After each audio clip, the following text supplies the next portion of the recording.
చాలామంది మనల్ని అడుగుతూ ఉంటారు, మిలాదున్నబి అంటే ఏమిటి అని. ప్రవక్త సల్లల్లాహు అలైహిస్సల్లం గారు పుట్టినరోజుని మిలాదున్నబి అంటారు. మిలాద్ అంటే పుట్టినరోజు, నబి అంటే ప్రవక్త అని దీని యొక్క అర్థం. దీనినే మిలాదున్నబి అని అంటారు. అయితే ప్రవక్త సల్లల్లాహు అలైహిస్సల్లం గారు పుట్టినరోజును జరుపుకోవచ్చా? ఒక ప్రశ్న. రెండో ప్రశ్న, జరుపుకుంటే ఎలా జరుపుకోవాలి? ఇక మూడో ప్రశ్న, జరుపుకోకపోతే ఎందుకు జరుపుకోకూడదు?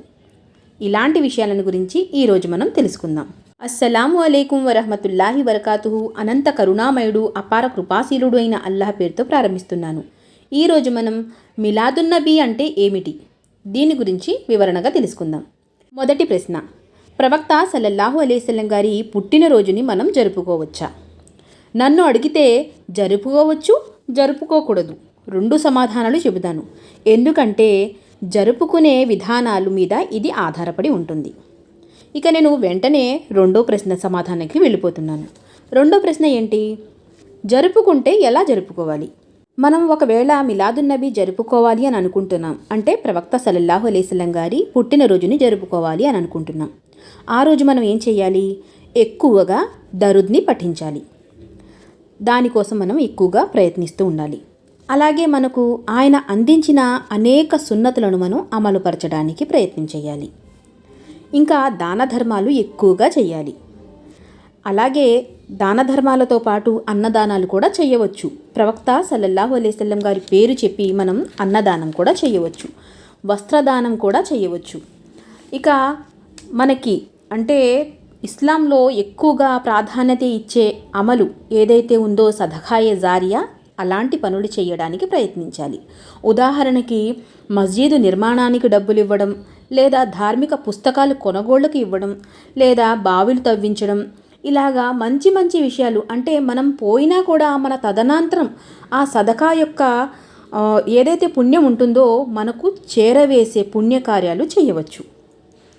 ఇంకా ముఖ్యమైన విషయం ఏంటంటే మన మనసును ప్రక్షాళన చేసుకోవడం, పవిత్రంగా ఉంచుకోవాలి. ఎందుకంటే ప్రవక్త సల్లల్లాహు అలైహిస్సల్లం గారి వ్యక్తిత్వం అలాంటిది. మరి ఆయన మీద ప్రేమతోనే కదా మనం ఆయన పుట్టినరోజు జరుపుకోవాలి అని అనుకుంటున్నాం. అలాంటప్పుడు ఆయనపై ప్రేమను చూపించాలి అంటే ఏం చేయాలి? ఆయన ఆచరణను మనం ఆచరించి చూపించాలి. ఆయనను అనుసరించినప్పుడే, ఆయన గుణగణాలను మనం పెంపొందించుకున్నప్పుడే ఆయన మీద ఉన్న ప్రేమ బహిర్గతం అవుతుంది. ఈ విధంగా మనం ప్రేమను చూపించాలి. ఇక మూడో ప్రశ్నకు వెళ్ళిపోదాం. మూడో ప్రశ్న ఏంటి? జరుపుకోకపోతే ఎందుకు జరుపుకోకూడదు, ఎలా జరుపుకోకూడదు? ఈ రెండు విషయాల గురించి మాట్లాడుకుందాం. అంటే మిలాదున్నబి ఏ విధంగా జరుపుకోకూడదు, జరుపుకుంటే ఏ విధంగా జరుపుకోకూడదు. ముందు నేను రెండో ప్రశ్నకు జవాబు చెప్పినప్పుడు ఏ విధంగా జరుపుకోవాలి అని చెప్పాను. అయితే ఇక్కడ ఏ విధంగా జరుపుకోకూడదు అనే విషయానికి కూడా నేను జవాబు చెబుతాను. ఎందుకు జరుపుకోకూడదు అంటే ప్రవక్త సల్లల్లాహు అలైహిస్సల్లం గారి జీవిత కాలంలో ఏ ఒక్కసారి కూడా ఆయన పుట్టినరోజును జరుపుకోలేదు. అది ఆనవాళ్లు కూడా ఎక్కడా మనకు కనిపించవు. అలాగే ఆయన గారి కోసం ప్రాణాలు ఇచ్చే ఎందరో సహాబా రజియల్లాహు వారు ఏ ఒక్కరు కూడా ప్రవక్త సల్లల్లాహు అలైహిస్సల్లం గారి పుట్టినరోజుకు వచ్చి శుభాకాంక్షలు తెలియజేయలేదు. అలాగే వాళ్ళు కూడా ప్రవక్త సల్లల్లాహు అలైహిస్సల్లం గారు లేని సమయంలో కూడా ఆయన పుట్టినరోజును జరుపుకోలేదు. ఒకవేళ ప్రవక్త సల్లల్లాహు అలైహిస్సల్లం గారు సహాబాలకు నా పుట్టినరోజు జరపండి అని ఉంటే వాళ్ళు రంజాన్ బక్రీద్ కంటే కూడా ఈ పండగ ఘనంగా జరిపించి ఉండేవారు. వాళ్ళకి ఆ అనుమతి లేదు అంటే మరి మనం ఎలా జరుపుకుంటాం? ఈ విధంగా అయితే అస్సలు జరుపుకోకూడదు. ప్రవక్త సల్లల్లాహు అలైహిస్సల్లం గారి సున్నతిని మనం ఎప్పుడైతే ఆచరిస్తామో అప్పుడు మనకి అపోహలన్నీ దూరమైపోవడం మొదలవుతుంది. ఎలా అంటే ప్రవక్త సల్లల్లాహు అలైహిస్సల్లం గారు ఈ పని చెయ్యవద్దు అని వారించారు అంటే అది ఎంతటి మంచి పని అయినా సరే అది మనం చేయకూడదు, అలా అన్నమాట. ఇక ఇక్కడ ఏ విధంగా జరుపుకోకూడదు అనే దాని గురించి నేను ఇక్కడ వివరిస్తున్నాను. ప్రవక్త సల్లల్లాహు అలైహిస్సల్లం గారి పుట్టినరోజుని హ్యాపీ బర్త్డే అంటూ చెప్పడం, చప్పట్లు చెరచడం, లేదా కేక్ కట్ చేయడం, ఆడ మగ అందరూ కలిసి పరదా లేకుండా భోజనాలు ఏర్పాట్లు చేసుకోవడం, భోజనం చేయడం, ఇలాంటి ముఖ్యమైన పనులు చేయకూడదు. ఇక్కడ అతి ముఖ్యమైన పని ఏంటంటే మన స్తోమతను లేదా మన హోదాను ప్రదర్శించేందుకు ప్రదర్శనా బుద్ధితో అందరికీ కనిపించే విధంగా దాన ధర్మాలు చేయడం, ఇలాంటి పనులు చేయకూడదు. ఇవన్నీ కూడా మనం చేస్తున్న పనులు పాప పరిగణలోనికి వెళ్ళిపోతాయి. అంటే మనం పుణ్యం కోసం పోయి పాపాన్ని తెచ్చుకున్నట్లు అవుతుంది. అంటే ప్రదర్శనా బుద్ధితో చేసేవారి గురించి నేను ఇక్కడ చెప్పడం జరుగుతుంది. ఇంకో విషయం ఏమిటంటే మస్జిద్ బయట వైపుకి లైట్లు వేయించడం, అలాగే భోజనాలు పెట్టించడం, ఇవి కూడా దుబారా ఖర్చులలోనికి వస్తాయి అని నా అభిప్రాయం.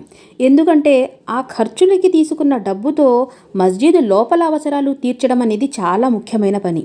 ఎందుకంటే మస్జిద్ లోపల కూర్చునే వాళ్ళ సౌకర్యార్థం మస్జిద్కి ఫ్యానులు ఉన్నాయా, లైట్స్ సరిగ్గా ఉన్నాయా, మంచినీళ్ళ వసతి ఉందా, కూర్చునే వాళ్ళ కోసం అంటే కూర్చుని నమాజ్ చదివే వాళ్ళ కోసం కుర్చీలు ఉన్నాయా, క్లాత్స్ సరిగ్గా ఉన్నాయా, ఇవన్నీ కూడా ఇలాంటి విషయాల మీద వాళ్ళు దృష్టి సారిస్తే బాగుంటుంది అని నా యొక్క అభిప్రాయం.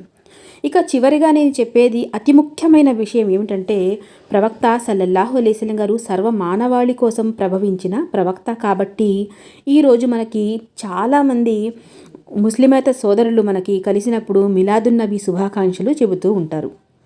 ఈ సందర్భంలో మనం ప్రవక్త సల్లల్లాహు అలైహి వసల్లం గారి గుణగణాలను చెప్పే ఒక అవకాశం మనకి దొరుకుతుంది. ఆయన గుణాలను గురించి, ఆయన వ్యక్తిత్వం గురించి, ఆయన మనసుని గురించి మంచి అవకాశం దొరికినప్పుడే మనం చెప్పడానికి ప్రయత్నించాలి.